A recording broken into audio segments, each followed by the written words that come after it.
Module 3. Why Students Plagiarize.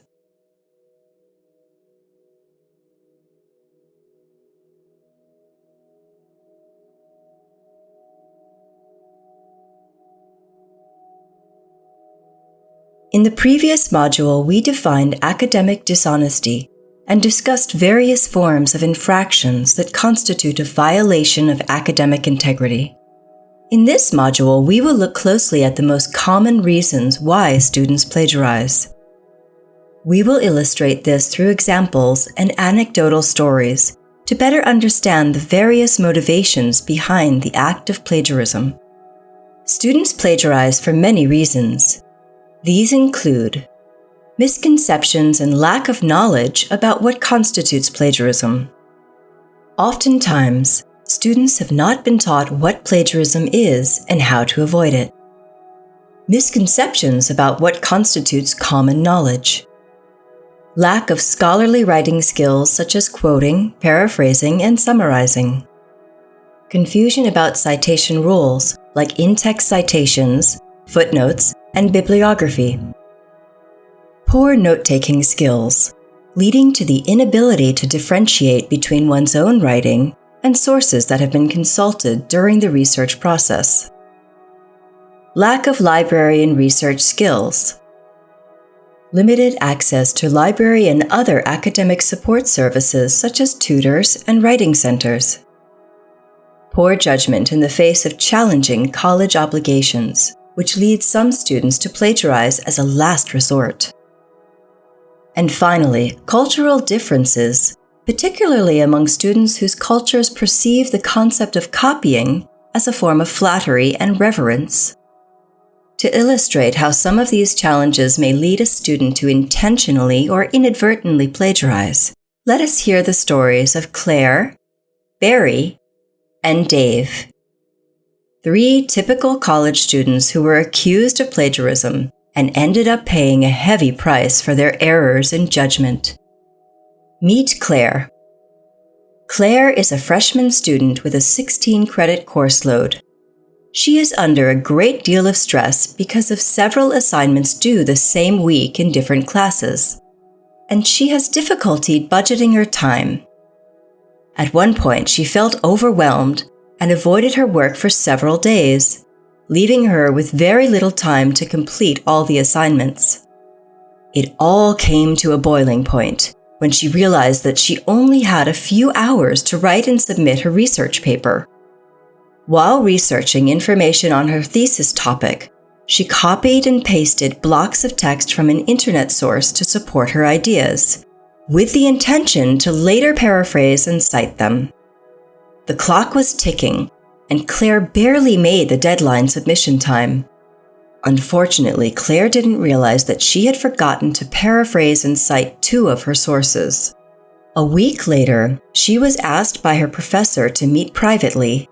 To her shock, she was informed that parts of her research paper were plagiarized and that she will be facing disciplinary action, which may result in failing the course. Claire admitted that she did fail to cite the source, and argued that it was primarily because she was under a great deal of pressure. While Claire's professor understood her situation, she had to follow policy and report the infraction to the school's administration. Claire's fate is now in the hand of the school's integrity committee, which will convene to review her case and decide on the outcome. Had Claire been more diligent about budgeting her time and prioritizing her schoolwork, she would not have been in such a precarious and humiliating position. Being called out as a plagiarist is not only embarrassing, but it also destroys the sacred bond of trust between student and teacher. Claire should have been proactive about managing her many school responsibilities, and instead of rushing through her assignment at the last minute, she could have been more candid with her professor, who may have granted her an extension. Barry, a sophomore computer science student, has recently joined a fraternity. This was at once exciting and daunting, as the demands of his major and those of frat life can be very time-consuming. For a few weeks, Barry was having a great time and was successful in maintaining a balanced life and meeting both his college and fraternity obligations. Unfortunately, that didn't last long.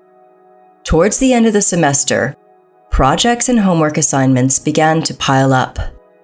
He tried his best to finish all his schoolwork, but this meant staying up late, arriving late to class, and missing many classes. His final 10-page research paper was due in 2 days, but all he had written was an incomplete introduction. In a moment of panic, Barry went online and Googled a few keywords from his research thesis. On the search results, one particular entry caught his attention. It was a commercial service that sold entire academic papers, while claiming that each paper was 100% original and free of plagiarism. At first, Barry was apprehensive and knew that paying someone else to write his own paper was a blatant violation of academic integrity and could have serious consequences. Unfortunately, he managed to convince himself that if he were to buy the paper, make significant changes to it, and submit it as his own, it wouldn't be so bad. After all, he thought, a good 50% of this paper are my ideas. Barry did exactly that.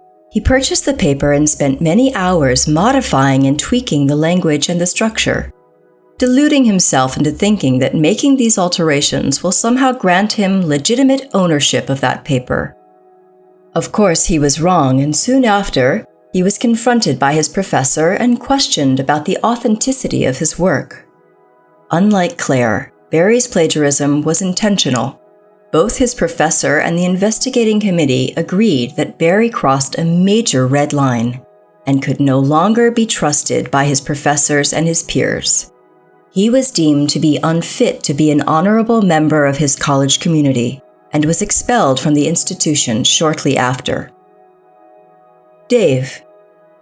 It's Dave's final semester, and he's very excited about the prospect of soon earning his bachelor's degree in psychology.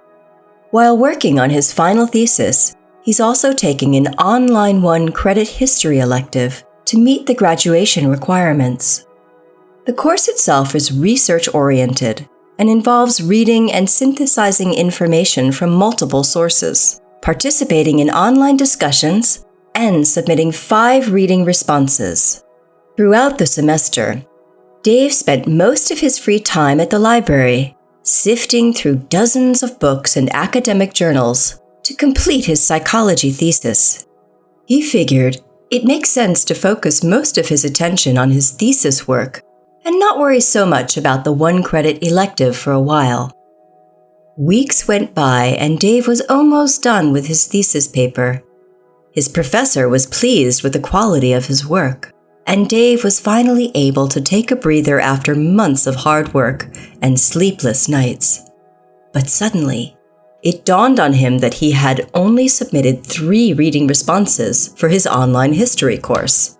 He realized that the remaining assignments were due in 2 days, and there's no way he could read an entire book and a long academic article, let alone write 2 5-page responses to those readings. This was a major setback for Dave, because failing the elective course will delay his graduation by an entire semester. He thought hard about his options at this point, but couldn't think of any practical way out of this hurdle. So he called his best friend Adam, who had already taken the same online course, to seek his advice. After a brief exchange, they realized that the history course Dave is currently taking was taught by the same professor. Adam jokingly offered to share his papers, saying that this would solve the whole problem. But to his surprise, Dave took the offer seriously and asked Adam to email him the 2 papers. At first, Adam felt very uncomfortable about this idea and warned his best friend that if caught, they would both be in serious trouble. However, he eventually succumbed to his friend's request and sent him the papers.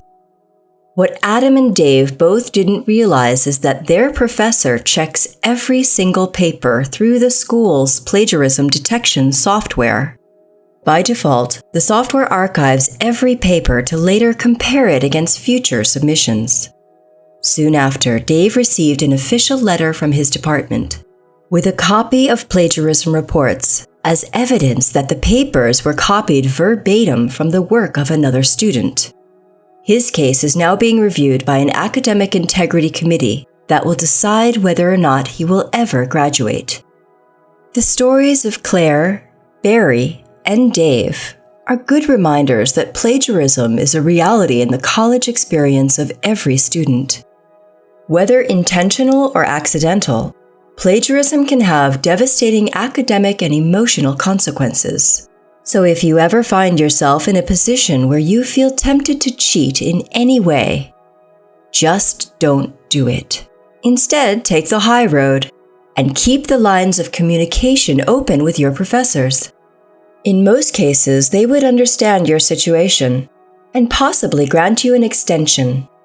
Remember, submitting a late paper or even receiving an incomplete grade are better alternatives to committing plagiarism. Be proactive in preventing the pitfalls of plagiarism, which include poor time management, procrastination, succumbing to peer pressure, and general stress of college life. The temptation to plagiarize will always be present, as it is all too easy with the internet to have access to a vast amount of information on countless topics. Remember, as learners and scholars, we are engaged in a process of discovery, exploring, critiquing, and debating each other's ideas. But we do so with a steadfast commitment to honesty and integrity, and we always give credit where credit is due. In the next module, we will look at further examples of plagiarism, but this time our focus will be on real cases among professionals and other celebrities who were caught plagiarizing and the impact it had on both their personal lives and their careers.